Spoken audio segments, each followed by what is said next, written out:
되지 않게 하여 주옵소서. 예수님의 이름으로 간절히 기도하옵나이다. 아멘. 네, 오늘 제목 제자와 상급입니다. 계속해서 제자와 상급에 관한 말씀이 오늘 봉독한 10장 마지막 34절 이후의 절입니다. 그래서 마태복음 10장에서 예수님께서 12제자를 택하셔서 왕 대신께서 이제 그의 제자들을 택하시고 이들의 사역에 관하여 다시 한번 간단하게 복습을 하겠어요. 10장에서 12사도를 부르시고 이제 이들로 하여금 복음이 하나님의 천국이 가까웠다 복음을 전해라 이렇게 말씀하시면서 너희들은 아무것도 가지지 말고 이제 마을로에 나가서 복음을 전해라 이렇게 말씀하시면서 또한 이들이 나가서 복음을 전할 때 뱀과 같이 지혜로우라고 말씀하십니다. 그 이유는 너희들이 앞으로 사역하는데 채찍질하고 공에 넘겨주기 위해서 너희들이 고통을 당할 것이라고 말씀을 하십니다. 그러나 너희가 끝까지 견디면 구원을 얻으리라. 그래서 어느 시간에 이제 이것은 그들이 이제 어느 시간대에 이스라엘이 그 기간에 한해서 구원받는다는 말이지 실제로 그 행위로 구원받는 뜻이 아니 되겠습니다. 그래서 이 동네에 핍박이 있거든 저 동네로 피하라. 마지막 예수님께서 이스라엘 백성에게 예언의 말씀이라는 것을 이해합니다. 그래서 24절로 그리고 제자는 스승을 따르는 제자는 어떤 마음의 자세가 있어야 되냐. 제자는 선생보다 종은 상전보다 높지 못하다는 것. 다시 말해서 이것을 오늘날 우리가 그 학교에서 이게 무너졌죠. 그래서 제자들이 선생을 때리는 비극을 우리가 맡고 있으면서 어느 누구도 거기에 별로 관심을 두지 않는 오늘 학교와 스승과 제자의 사이는 많이 허물어져 버렸다는 것이죠. 그래서 예수님께서는 제자에게 제자는 스승보다 결코 낫지 못하다. 네가 이걸 알고 행하면 복이 있다. 이 엄청난 우리 한국 사회가 깨달아 봐야 할 문제인 것이죠. 그래서 너희가 나를 따르면 굉장한 고통이 올 것인데 그러나 참새의 비유를 들면서 오늘 하나님께서도 이제 너희들은 참새보다 더 귀하지 아니하냐 머리털을 세신 바 되는 하나님께서 너희들을 도와주시고 그 상급을 헤아려 주시겠다는 것이죠. 오늘 저 시간까지는 그렇게 배웠습니다. 그래서 오늘 32절 누구든지 사람 앞에서 나를 시인하면 나도 하나님의 앞에서 너를 시인할 것이다. 구원의 관계에 있는 말씀이 아니라 예수님의 제자에게 상급에 관한 말씀을 하고 계십니다. 그래서 이 어려운 나를 따르면 엄청난 어려움을 겪게 될 것인데 그러나 나를 모든 사람 앞에서 네가 나를 시인하고 인정하고 사역을 감당한다면 내 아버지께 시인함으로써 나를 위해서 그만큼 고생했다는 것에 대한 보상이 상급이 있다는 말씀을 우리에게 해 주십니다. 그렇게 하면서 오늘 봉독한 34절입니다. 그래서 그 비슷한 말씀인데 내가 세상에 평안을 가져오러 오는 것이 아니라 어떤 의미에서는 반어법을 쓰고 있으신데 내가 세상에 평안을 가져온 것이 아니라 세상에 검을 가져왔다. 네가 앞으로 세상 일을 하다 보면 너 아버지도 어머니도 자식도 부모도 형제도 친척도 이웃도 네가 하는 사역에 대해서 불화가 생길 것이라는 의미입니다. 저도 목회하면서 가장 가깝게는 가정으로부터 또 이렇게 어려움을 겪죠. 하나님의 방법이 아닌 길로 갈 수는 없기 때문에 부모로서 목사로서 여러 가지 고통을 겪지만 우리가 이걸 감당해야 되겠습니다. 여러분이 순간순간에 하나님의 방법인가 사람의 방법인가를 판단할 수 있어야 되겠습니다. 아내도 부모도 자녀도 이해하지 못하는 불화에 빠지게 될 것인데 그러나 그들이 나보다 더 사랑하는 것은 내 제자가 될 수 없다고 주님께서 단연코 말씀하십니다. 다시 한번 37절 아비너미를 나보다 더 사랑하는 것은 나하고 합당하지 않다. 내게 합당하지 않다. 이 말씀은 나를 따를 필요가 없다는 말씀이 아니라 상급이 없다는 겁니다. 부모를 잃는다는 뜻이 아닙니다. 나를 더 사랑하다 보면 부모도 자식도 이웃도 이해하지 못한다. 불화가 일어날 거 싸움을 하게 되겠지만 그 영적 싸움을 해야 된다. 그래야 나를 더 사랑하는 것이다. 사랑은 하나밖에 없잖아요. 사랑은 예수 그리스도는 하나님 우리에게 나를 더 사랑해야지 부모나 자식을 더 사랑하는 것. 죄송하지만 우리 사회가 바로 하나님보다 아비나 어미를 더 사랑하고 자식을 더 사랑하는 것이 현실이라는 것이죠. 근데 왜 못 느끼는 것인가? 어쩔 때는 하나님 더 사랑하고 어쩔 때는 자녀와 부모를 더 사랑하기 때문에 하나님을 더 사랑하는 것처럼 착각하면서 살아간다는 것입니다. 여러분은 영적 싸움을 부부 간에, 자식 간에, 형제 간에 싸워보셨나요? 여러분이 영적 싸움을 하시고 있다면 여러분은 하나님을 사랑하는 줄로 믿습니다. 근데 나는 그런 싸워보지는 않았어요. 귀찮으니까요. 말다툼 하니까요. 안 해요. 조용하게 지내요. 여러분은 결코 하나님을 사랑하지 아니할 수 있다는 것입니다.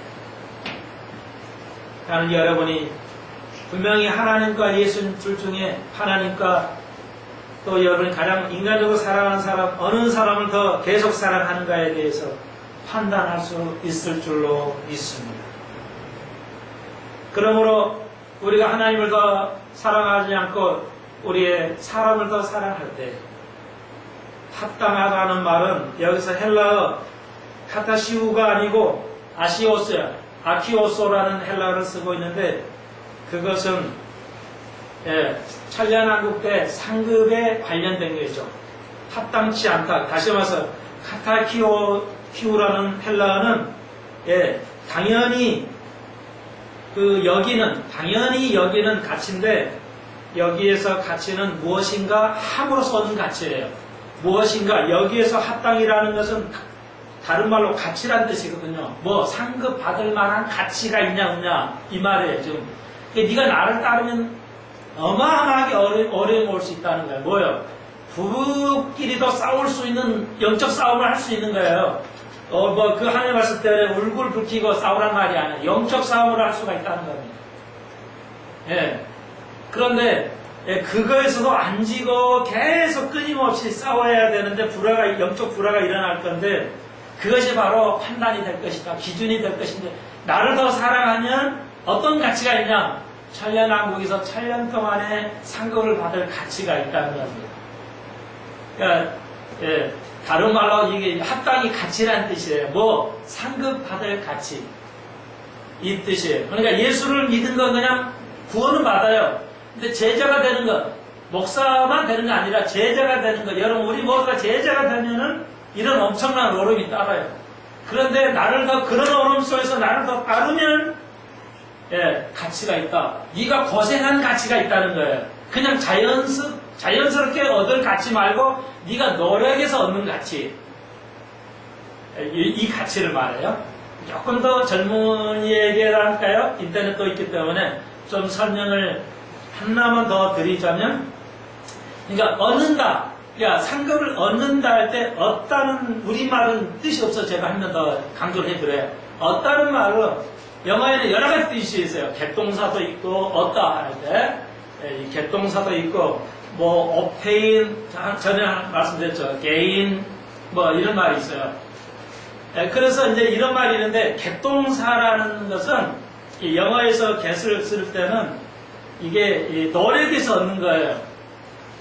그래서 우리가 노력에서 얻는 거라고요. 그러니까 내가 이제 그래서 수고를 해서 얻는 거예요. 그러니까 상급을 받으려면 이런 영적 싸움을 싸워 하나님을 더 사랑하는 늘 그 영적 싸움을 살아가서 하나님을 더 사랑할 때 천년왕국에서 천년에 여러분 기억하십시오. 이 땅에서 80년 살면서 평안하게 사시든지 그렇지 않으면 이 땅에서 고생을 해도 영적 싸움을 통해서 천년 동안 살 것인지 복을 누리고 살 건지 선택하시는 겁니다. 이 복음을 듣는 모든 사람들에게 선택하는 것입니다. 이 땅에서도 잘 되고 잘 먹고 잘 살고 출세하고 그리고 천년왕국에서 상급을 받을 자는 내가 개인적으로 볼 때는 거의 없을 것이다. 여러분이 좋은 직장, 좋은 명예, 좋은 많은 재산을 가지고 엄청난 부자가 천년왕국에서 부자로 살 사람은 제가 알기로는 거의 없을 것이다. 성경이 그렇게 얘기하기 때문에 그렇습니다. 오늘날 많은 목회자들이 구약을 너무 많이 바라봤어요. 구약에 복이 있지 않냐, 구약은 복만 준다고 하더라. 이제 그러니까 그 구약을 잘못 이해하고 있어요. 그 복이 이스라엘에게 주신 거예요. 신약을 보십시오. 부자는 천국 들어가기가 바늘기로 들어가기가 더 어렵다고 주님이 단언해 버리셨어요. 부자에 대해서는 계속 경고하고, 오늘 또 이 나와가겠습니다만, 가난한 자의 복음이 전파된다 하리라. 마태복음 11장 5절의 끝말씀이 되겠습니다. 그러면 무슨 말씀이냐? 이 땅에서도 우리가 가난하게 살아야 되냐? 적당하게 부유하지도 않고 가난하지도 않고 그렇게 썼으면 나는 가장 좋겠어요. 여러분이 가난하게도 아니고 너무 부자도 아니었으면 좋겠어요. 제 소망이죠.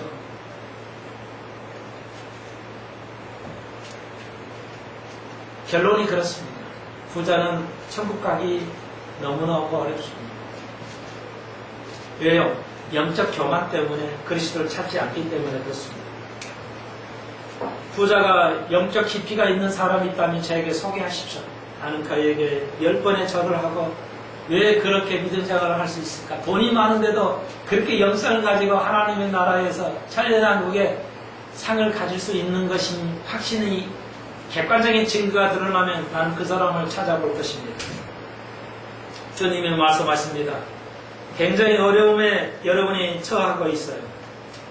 38절 봅시다. 자기 십자가를 지고 나를 따라야 된다는 것입니다. 자기 십자가를 진다는 것은 자기를 죽이는 것입니다. 내가 죽는 것입니다. 내가 성질이 죽어야 돼요. 악한 것이 죽어야 돼요. 그렇게 이해하시면 쉬울 것입니다. 자기 자신을 죽이고 나를 따라야 된다는 것이죠. 그렇지 않고는 상급이 없다는 것입니다. 구원이 없다는 말이 아니에요. 여기 보십시오. 나를 쫓는 자는 그리스도를 닮아간다는 말이에요. 이 쫓다는, 팔로우 한다는 말은 닮아간다는 뜻이에요. 그러니까 나를 쫓지 아니하는 자, 나를 따르지 아니하는 자는, 그러니까 나를 따른다는 뜻은 뭐냐면 그리스도의 성품을 닮아가는 거예요. 아주 인품이 넘쳐야 돼요. 그리스도에는 인품이 넘쳐야 돼요. 예절이 있어야 돼요. 예절이 있어야 된다.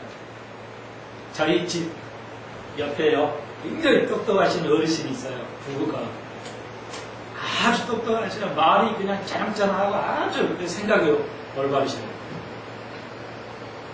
그렇대잖아요. 전철 타고 가는데, 그래도 나이가 꽤 드신 분이 타셨다고, 이렇게 타셔가지고, 딱 젊은 사람이 앉아있으니까 막 뭐라고 했다요. 젊은 것들이 말이야. 어른걸 모르고, 그래가지고 앉으셨다고요. 그러니까 그 할머님이 옆에 가지고, 무슨 얘기야? 젊은 애들이 요즘 얼마나 힘든데? 좀 앉기 각오하고지. 서서 가는 것도 운동인데? 그러면서 막 막 뭐라고 80, 정확히 날짜 연습을 좀 80세가 넘으신 거예요. 막 그치고, 막 뭐라고 그랬다고요.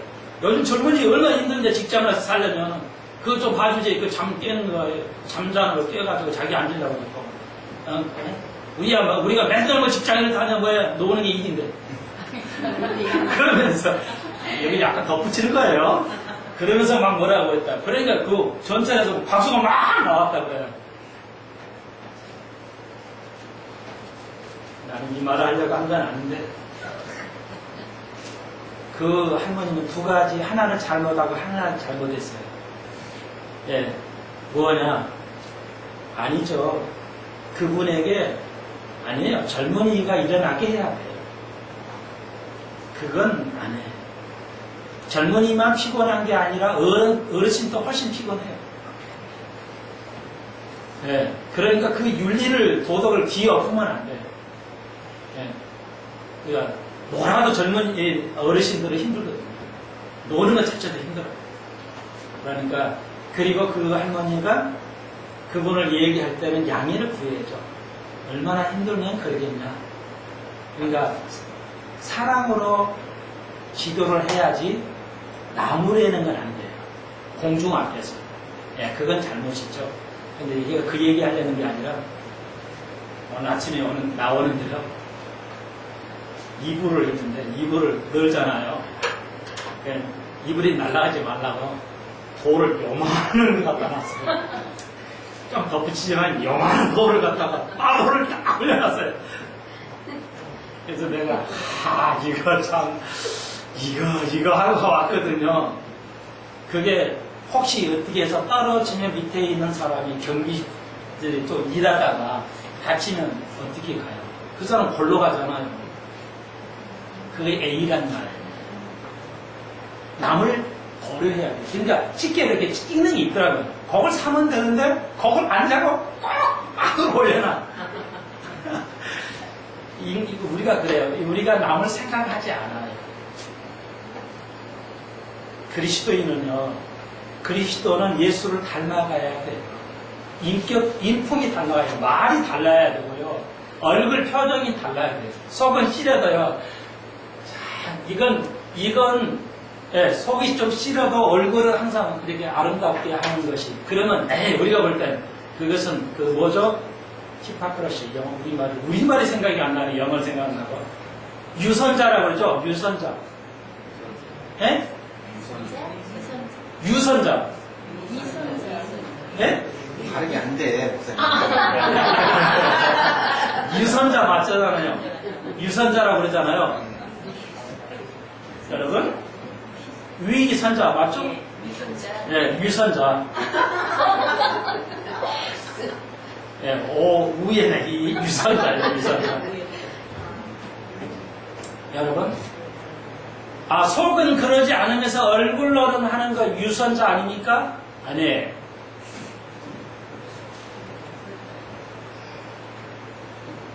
예. 그런데, 알면서도 안 하는 거 있죠? 이게 무슨 얘기냐면, 내가 죄를 졌는데, 안 진 것처럼 행동하는 유선이에요. 그런데, 자는 그 죄를 자꾸 지으면서도 이렇게 하면 안 되는데 하면서 죄 짓는 건 유선은 아니에요. 그러니까 우리가 유선자가 있게 되는 게 까딱하면 될 수 있어요. 내가 크리스찬이 이렇게 하면 안 되는데 하면서 이렇게 우리가 죄를 좀 그 예절을 안 지킬 수가 있어요. 이러면 안 되는데 하면서도 그 죄를 인격적으로 안 할 수 있어요. 그건 유선은 아니에요. 근데 내가 이렇게 하는 게 저는 이렇게 하면서 이렇게 하면 안 돼, 알면서 이렇게 안 하면은 이건 유선이 될 수가 있다는 거예요.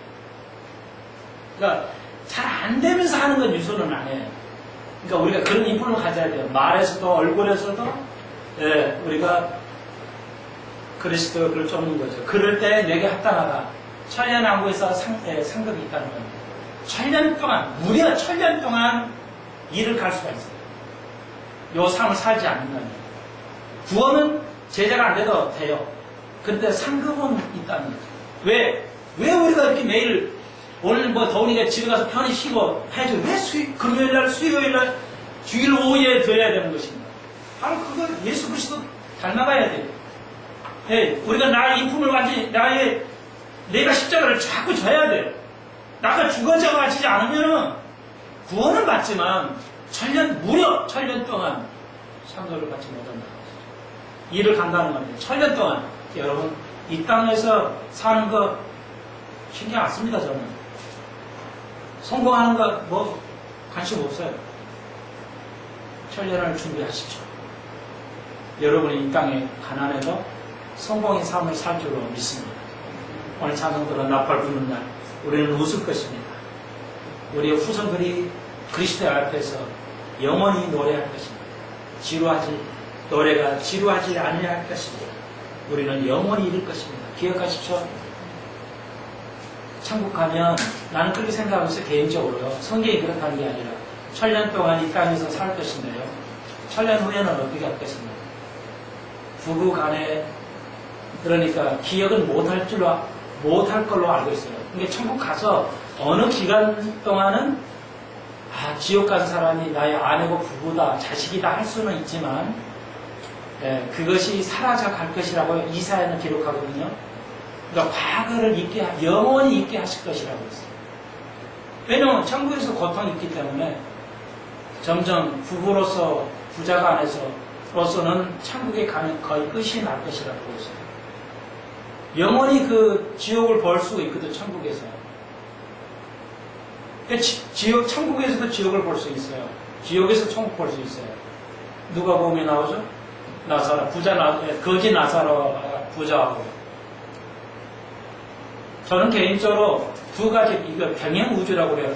평행우주라고 그러는데 두 가지 우주가 종존하고 있어요. 그러니까 지금 이 땅에는, 이 지구에는 하나의 낙원하고 지금 이 우주라는 지금 이 세계하고 두 가지에 공존하고 있어요. 다른 우주에 그러니까 낙원으로 갈 우리 낙원이 여가 있고 또 이 물리적인 이게 지구가 이렇게 같이 있는 걸로 보여져요. 이걸 평행 우주론이라고 그러는데 이 두 가지 같이 있어서 보인다는 것이죠. 서로 그러니까 부자가 봤죠. 나사로를.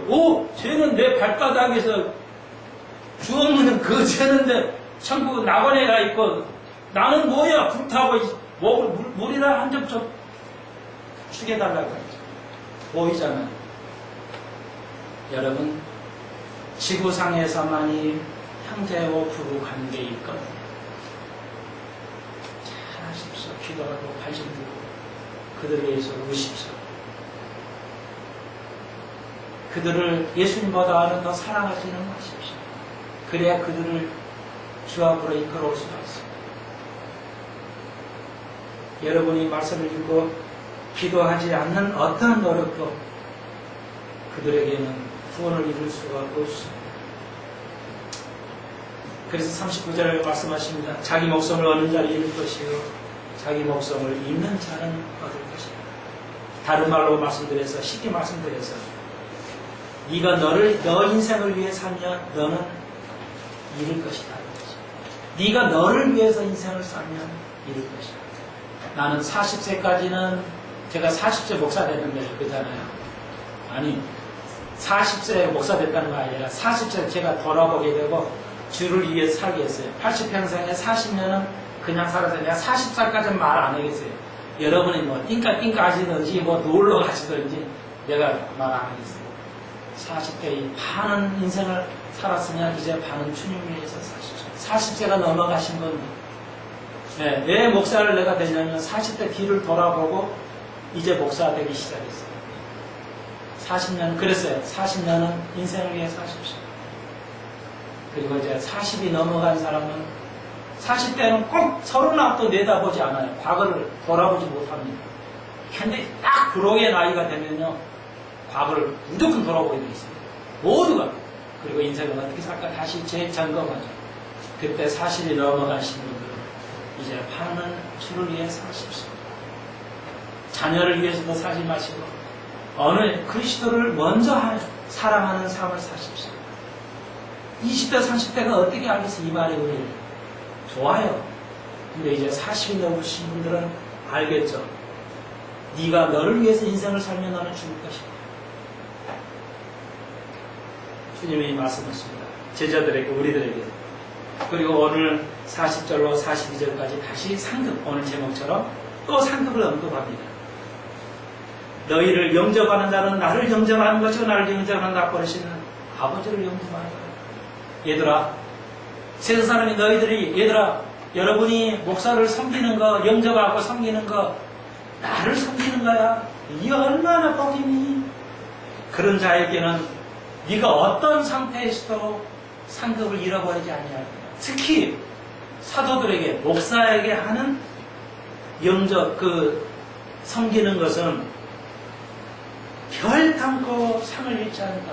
모든 상을 잃어버릴 수 있어요. 우리가 화를 내면요 상급이 깎여요. 아시겠어요? 이만큼 전련한 게 있어 상급을 딱 해놨는데 화가 성질 나가지고 화풀이 해버려요. 그러면 이 상급이 깎여요.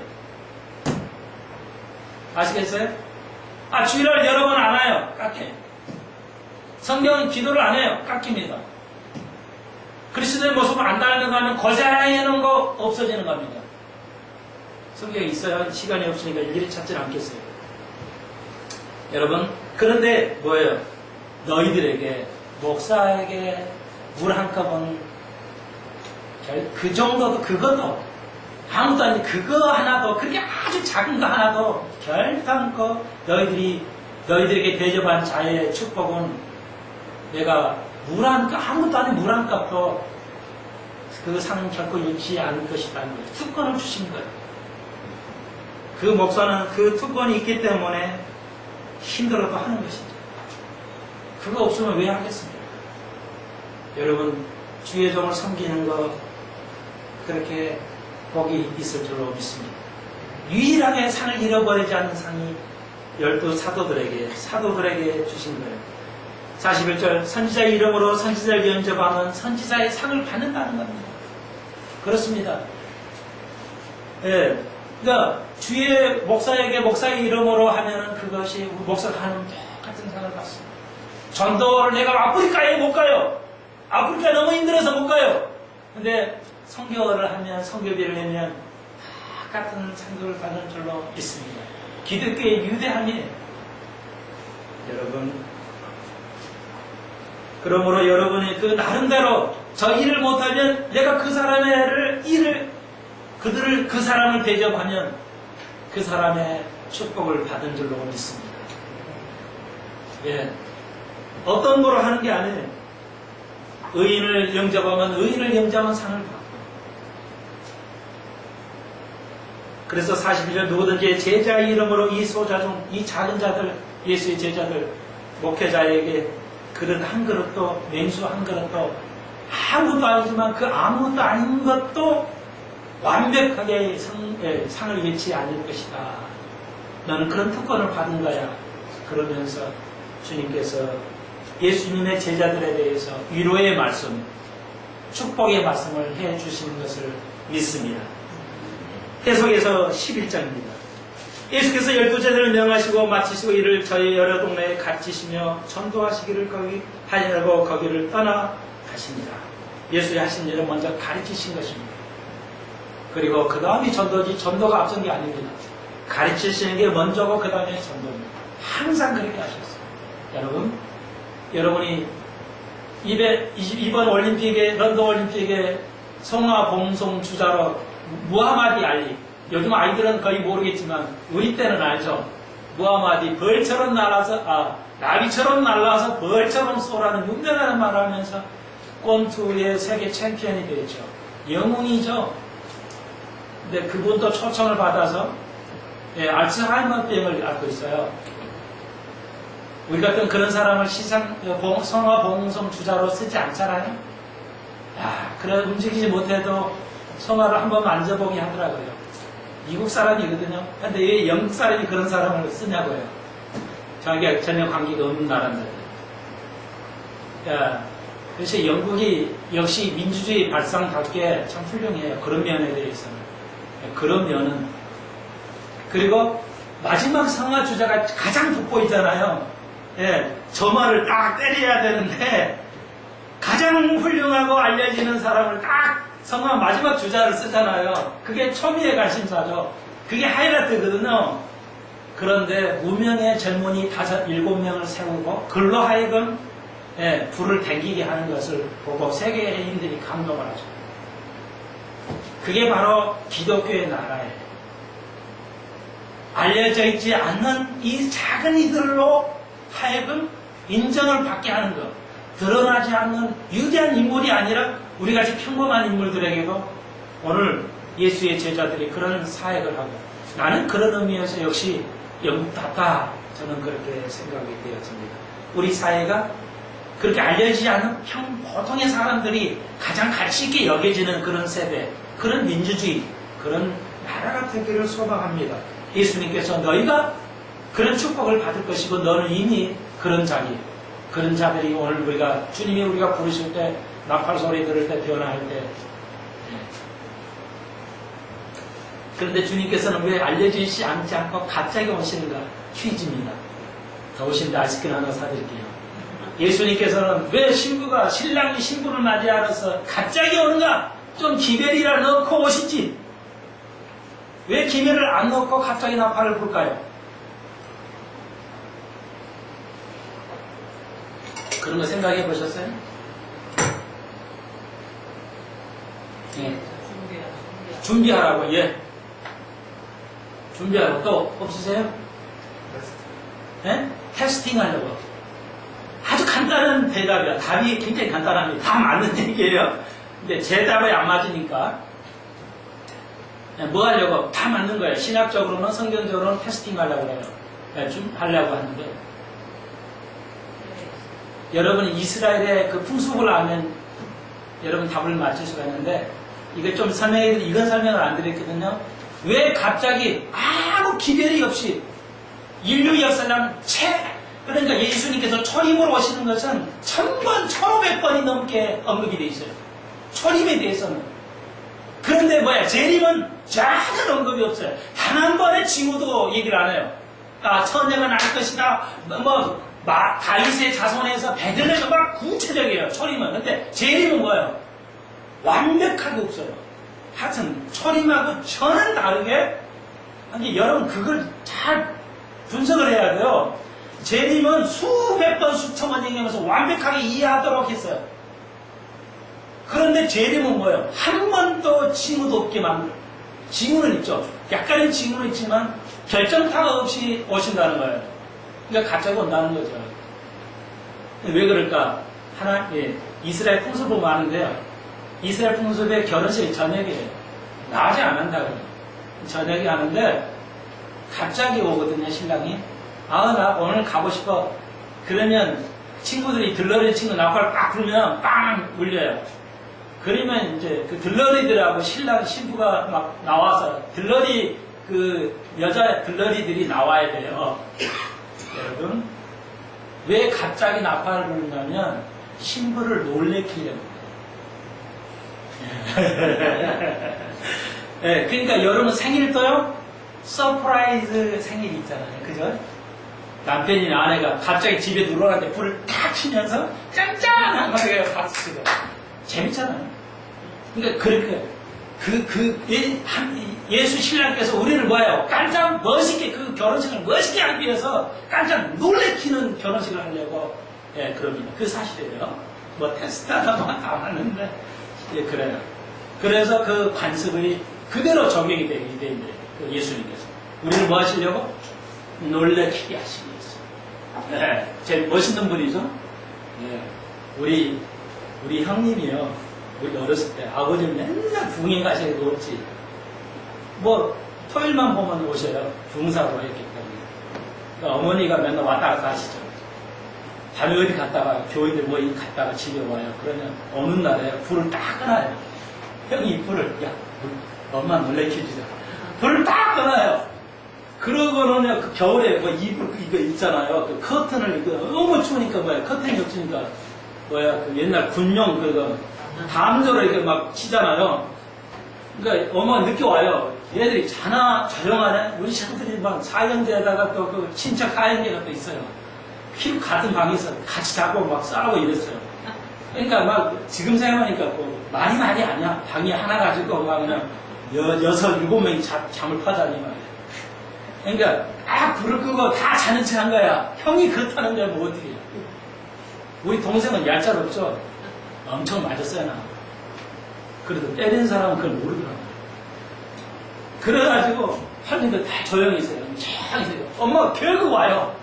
얘들 자는구나 하고 문 떡 여는데 꽉 열으니까 울어가지고 이 새끼가 말이야 놀래키다 그냥 그 아주 엄청 혼나는데, 예, 그렇게 오실 줄로 믿습니다. 우리를 재밌게 놀래게 해주시기 위해서 아주 순진하신 분이에요. 예, 서프라이즈 그냥 평범하게 생일하면 재미없거든요. 모르게 해야 진짜 결혼식이 재밌어요. 우리는 세상이 이제 깜짝 놀랄 겁니다. 어찌된 일이냐 하면서. 자, 본문으로 돌아갑니다. 자, 그래서 11장에는 이렇게 되어 있어요. 세례 요한이 2절입니다. 세례 요한이 감옥에 가두어요. 그래서 그리스도의 하신 일을 듣고 제자에게 보내서 여짜오되 그이가 당신이 오니까 우리는 다른 일을 기다릴까? 세례 요한과 제자들이 그래요. 감옥에 갇혀서 세례 요한이. 그런데 이제 세례 요한이 뭐야? 이 메시아를 기다리는데 그분이 당신이 메시아입니까? 이렇게 말을 해놓고도 불안한 거야. 자기가 왜 감옥에 갇혀 있어요? 메시아가 오면 모든 게 풀어지고 이제 모든 게 정상으로 되는 건데 말이야. 내가 그런 메시아인 줄 알았는데 이거 감옥에 가 있으니 이거 어쩐 일이야? 아마 그렇게 생각했을 거예요. 모든 게 풀어지고 뭐 멍에 풀어지고 이래야 되는데 자기가 감옥에 있단 말이야. 그러니까 세례 요한이 제자에 불러야 예수님한테 가서 물어보라. 내가 감옥에 갇혀 있는데 이분이 살아의 메시아라면 말이야. 이게 아닐 건데 말이야. 형편이 나아지고 좋아질 건데 이게 뭐냐? 그러니까 좀 확인해봐라. 다른 이가 메시아냐? 그러니까 제자들이 와요. 예수님한테. 예수님께서 대답하요. 너희가 가서 듣고 보는 것을 요한에게 구하라. 소경이 보며 안전병이 걸으며 문둥병이 깨끗함을 받으며 기머리가 들으며 죽은 자가 살아나는 가난한 자에게 복음이 전파된다 하라. 그리고 예수의 요한 제자들을 세례 요한 제자를 보내요. 여러분 만약에 세례 요한이 예수 메시아를 잘못 이해했다고 하면은 교정을 해 주셨을 거예요. 분명히 나는 그렇게 봐요. 그러니까 분명히 의심을 하고 있어요. 헷갈려. 세례 요한도 헷갈려. 자기가 뭐 하나님의 어린 바라 죄를 없이 하시는 어린 양 바라 얘기해놓고 자기가 감옥에 딱 가니까 이건 아닌데 말이야. 메시아라는 거 이거 아닌데 하고 제자를 의심이 되니까 제자를 보내요. 그러니까 예수님께서 세례 요한이 잘못했다면은 야, 그 세례 요한 잘못 생각한 거야. 이렇게 교정을 해주실 텐데 그렇게 안 하고 이사를 와서 민영가지고 기머리가 들리고 환자가 낫게 하고 가난한 자의 복음이 전파된다. 이러는 그러니까 잘못이 아니고요. 맞아요. 맞기 때문에 교정한 게 아닙니다. 자, 헷갈리지 않으셔야 돼요. 세례 요한은 지금 헷갈리지만 예수님께서 세례 요한의 생각이 아직 잘못됐다는 건 아니에요. 뭐 세례 요한은 실제적인 것, 정치적인 메시아를 기다리고 유대인들은 예수님의 제자들도 그리고 예수님은 뭐야? 거기 플러스 영적인 하나님의 나라는 실제적인과 영적인 두 가지다. 그 처음에는 영적인 하나님 나라로 임했고 그 다음에 실제 본다는 거예요.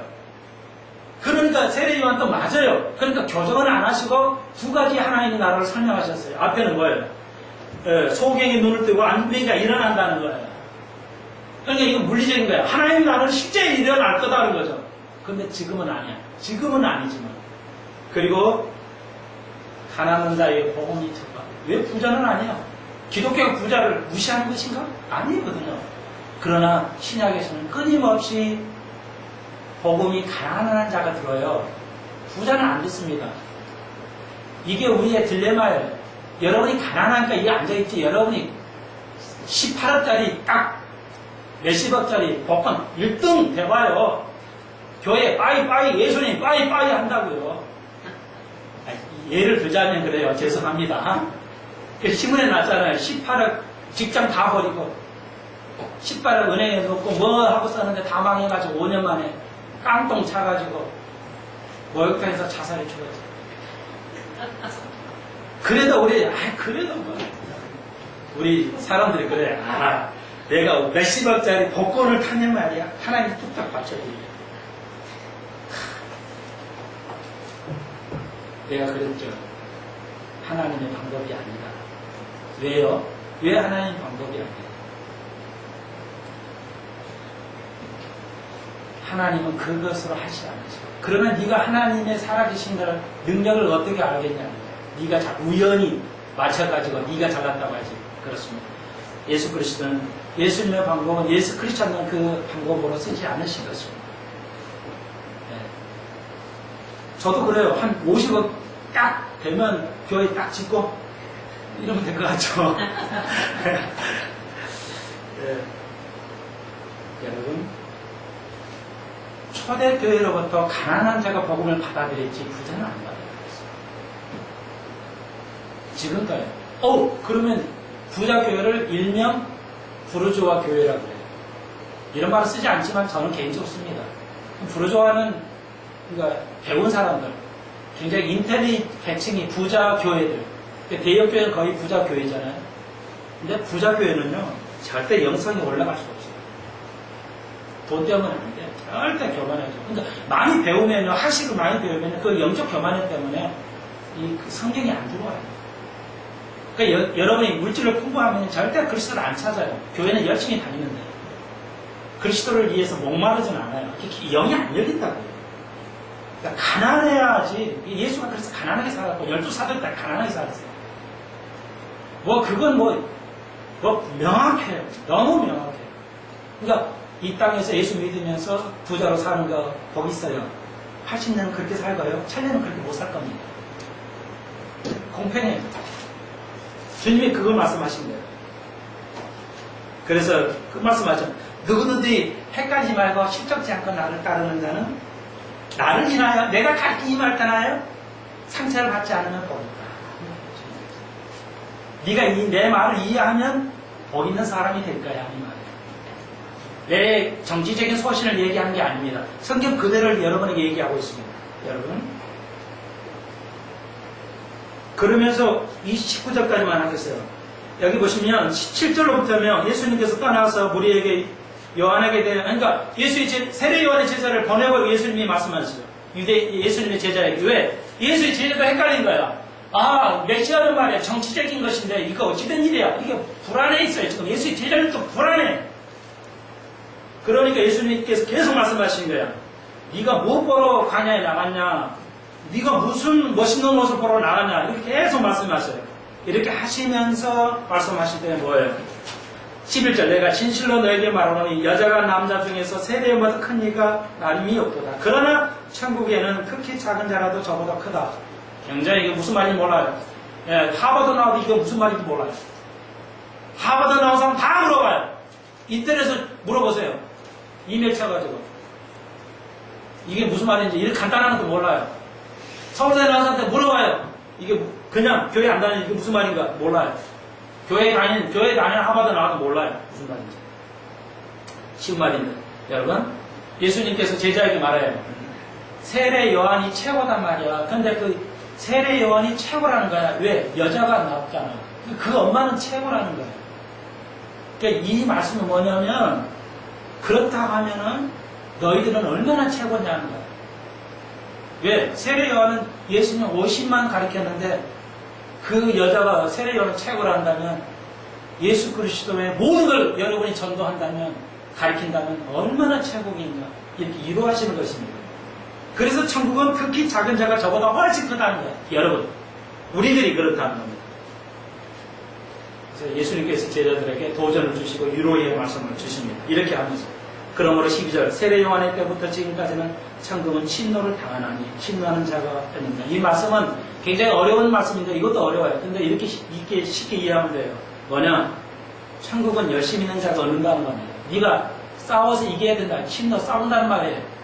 네가 싸워서 이겨야지 그 복을 얻지. 가만히 있으면 복이 턱 때려 내려오냐? 그렇지 않아요. 그러니까 싸워서 침노한다. 싸운다는 거예요. 전쟁을 한다는 거예요. 네가 전쟁을 해야 얻을 것이다. 이렇게 주님 말씀하십니다. 예. 오늘 12절까지 하겠습니다. 13절, 4절은 상당히 또 얘기 설명하려면 좀 길어져요. 말라기까지 또 엘리야 문제를 다루려면 말라기 3장과 4장을 또 다루어야 되기 때문에 시간이 가겠습니다. 오늘 더우신데 여기까지 하고요. 한 주간 평안하시되 항상 잘 계획이 있는 충전하는 한 주간 되시고 이번 주는 교회에도 수가 많지 않기 때문에 한두 사람 빠져버리면 거의 없으니까 나 혼자 마음도 없는 사람인데 설교할 수도 없고 그러니까 수요하고 금요일 이번 주는 푹 쉬도록 하겠습니다. 그러니까 여러분 휴가 잘 다녀오시고 휴가는 꼭 필요합니다. 꼭 쉬셔야 됩니다. 그러니까 그때 성경책도 좀 읽어보시고 못 읽어본 책도 읽으시고 그 해변가에 가서 모래찜질하면서 한 시간 이렇게 있지 말고 성경책을 좀 읽으면서 우리는 그래요. 여기까지 책 읽냐? 이게 우리의 정서예요. 근데 미국 사람은 여기서 할 일 없이 책을 안 보냐? 봐야지. 이게 외국 사람들이에요. 그러니까 할머니도요, 외국 사람 다 봐요. 와, 성경 찢어지고. 그렇게 보고 있어요. 이야, 참 지독해요. 나도 열심히 책 보려고 하는데 걔들을 못 따라가고 있어요. 그러니까 미국 대학생들이 경쟁을 해요. 잠 안 자고 이틀 공부하기. 화장실 가는 것만 하고. 근데 한국은 하루도 못 해서 뒤지고 나잡하잖아요. 힘드니까. 이 미국 애들은요, 3일을 버텨요. 공부를 하는데. 이야, 체력이 좋으니까요. 그리고 열심히 응원하십시오. 한 주간 알찬 한 주간 되기를 주의 이름 축원드립니다. 기도드립시다. 주님 감사합니다. 교회도 쉬고 이들이 더워서 이제 여러 가지 휴가를 갔던데 하나님 휴가를 꼭 가게 하시고 충전의 기회로 쉼이 필요한 것을 깨닫게 하시고 우리를 쉼을 주신 것, 우리를 안식게 하시려는 게 주님의 기대한 계획이오니 하나님 저희들에게 필요한 물질적인 또 허락하셨어요. 가족이 다 편안히 쉴 수 있도록 주여 도와주시고 충전한 기회를 얻고 다시 만날 수 있도록 함께하여 주옵소서. 머리부터 발끝까지 하나도 흐트러지지 않게 주께서 축복하시고 오고 가는 길을 인도하여 주옵소서. 더위에 저희가 몸이 상하지 않도록 함께하여 주옵소서. 예수님의 이름으로 기도합니다.